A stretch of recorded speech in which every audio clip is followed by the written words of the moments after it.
Australia's housing market has become Neo-Feudalism. You think you own your own home? Think again. You're merely paying for permission to exist on land controlled by the powerful few. I mean, picture this. A select elite holds the land beneath your feet, while you're left endlessly working just for the privilege of staying on their property. I know what you're thinking right now. It sounds medieval, doesn't it? But that's precisely the reality of Australia's property market today. A Queensland single mother has shared her heartbreaking battle with being forced onto the streets, with cost of living set to shape the federal election.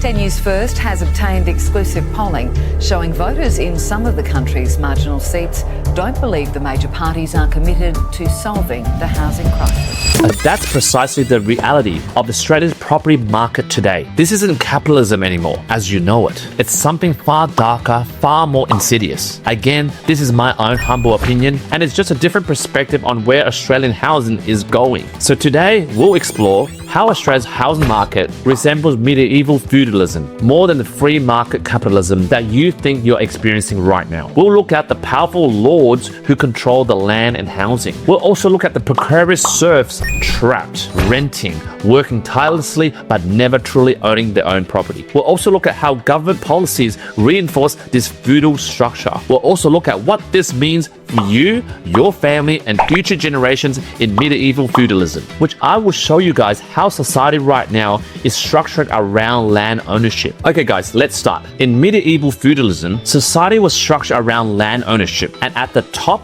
we have the lords, the wealthy elite who own vast areas of land. Below them we have vassals. These are individuals granted control of land in exchange for loyalty or service. And at the very bottom we have the serfs. S-E-R-F-S, serfs. These guys are peasants, you and me, bound to the land, working endlessly in exchange for protection and a place to live. And for those guys back in those days, they paid rent via in crops and in labor just to survive. And in today, 2025, Australia's housing market mirrors that ancient structure. A small elite wealthy investors, property moguls, and large corporations dominate the land and property ownership, just like the feudal lords back in those days. These modern-day moguls own massive portfolios of homes, apartments, and buildings. They are collecting continuous streams of rent. And you might be asking, who pays for these rents? Well, regular Australians like you and me. Struggling families, young professionals, first home buyers. You guys are modern day serfs, forced into endless cycles of work, all for the right to live on land that you may never truly own yourself. Renters or buyers trying to crack the market. Well, housing is a critical issue this election. It's part of cost of living, as the great Australian dream becomes such a nightmare for so many. I mean, guys, think of companies like Mirvac, Stockland, or Lend-Lease. These corporations are modern-day feudal lords, acquiring vast land parcels, building homes, and leasing them at increasingly unaffordable rates. And it doesn't end there, guys. But just as an insidious scale, we got the self-proclaimed buyer's agents, property coaches, and even some mortgage brokers bragging online about owning 15 to 16 to 100 properties, boasting about their personal wealth. Just like the mini lords, they reinforce a system where housing isn't a home, it's a power tool. In this part of the video, let's talk about the serfs, the peasants who work the lord's land without even owning it. Does that sound familiar? If you're renting right now, paying off someone else's mortgage, unable to break into the market right now, you're living the life of a modern serf. You're hustling, juggling 2, maybe even 3 jobs, and yet you're not even any closer to any type of home ownership.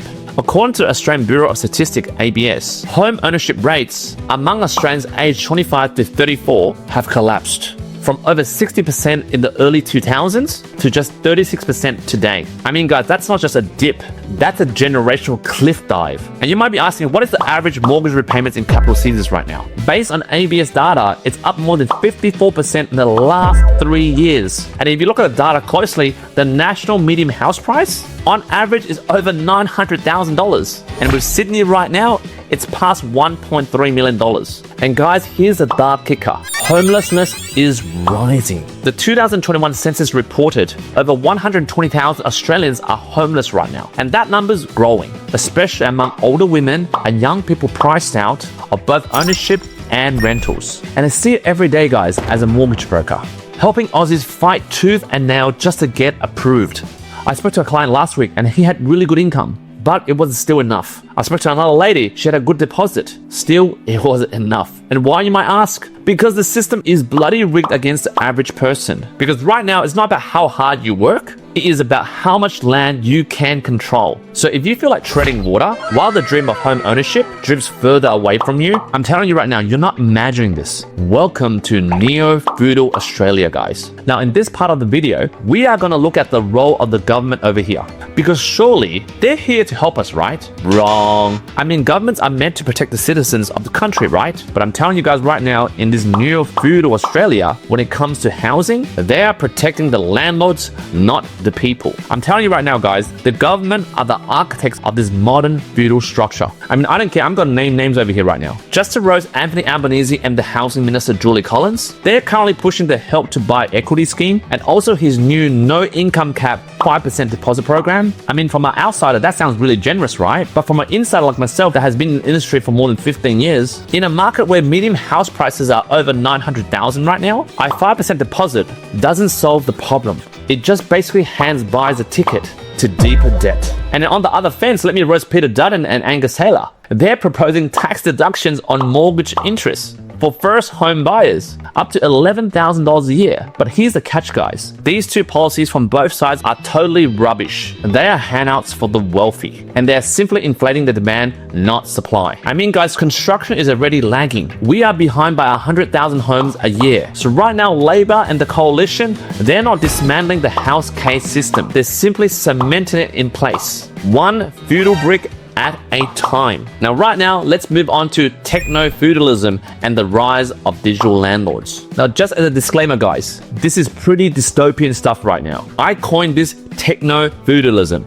Like back in the days, lords had land, right? And the vassals underneath, they had duties. And the serfs underneath, they worked the land in exchange for survival. But in today, the lords are the digital platforms, and the land is data. And before you get confused, stay with me, guys. I'm talking about platforms like Airbnb, Domain, and realestate.com.au. These guys are digital landlords. Like, these guys are not any better. Like, when you think deeper, guys, they own the algorithm that decides who sees what, who gets what, and at what price. Like, I mean, guys, this is not even a marketplace. I feel like we're in a manipulated feed, engineered to extract maximum rent, not offer fair housing options, guys. And you know what's worse, guys? Every time you search on these platforms, you are training the machine to go against you. And the machine learns exactly how desperate you are. According to economist Yanis Varoufakis, sorry, I can't say his name, he calls it cloud rent, a digital version of ground rent. And you're not even paying for a place to live. You're paying to exist within the algorithm. Your landlord may not even be a person anymore. It's more like a code. It's corporate. It's feudal AI overlord. And the tools may have changed, but the power imbalance hasn't, guys. So if you're still stuck renting, and if you're still outbidded by short-stay investors, and if rent is rising faster than your paycheck, you are right now not in a free market. You are right now in a digital fiefdom. F-I-E-F-D-O-M. And this is where I move on to, in this segment of the video, the illusion of property ownership. Like right now, most Aussies still believe they're still living the Australian dream, which is owning your own home. But here's the truth, guys. Even when you do buy, you don't really own it. You're just simply renting it from the bank for 30 years. And your mortgage, you say, it's a long-term lease dressed up as freedom. Because think about it, guys. When the interest rates spike, what do you think happens? Well, your repayments explode. And on top of that, if you miss a few payments, the bank takes it all back. This isn't ownership, guys. It's serfdom with a contract. The evil crooks we call the banks. I know I'm getting kind of dystopian, but I really think ownership is just another illusion of serfdom. So right now, let's look at the consequence and future implications. What does this all mean? For me, it really means generational poverty is becoming institutionalized. And for young Aussies today, they're not inheriting wealth. They're basically inheriting debt, inflated rents, and broken promises. But you might be asking, Q, is there any hope at all?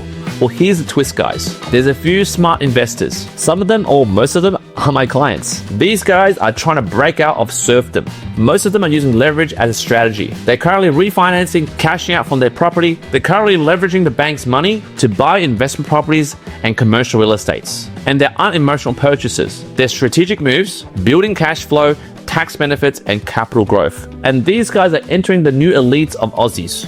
They're breaking out of this feudal structure.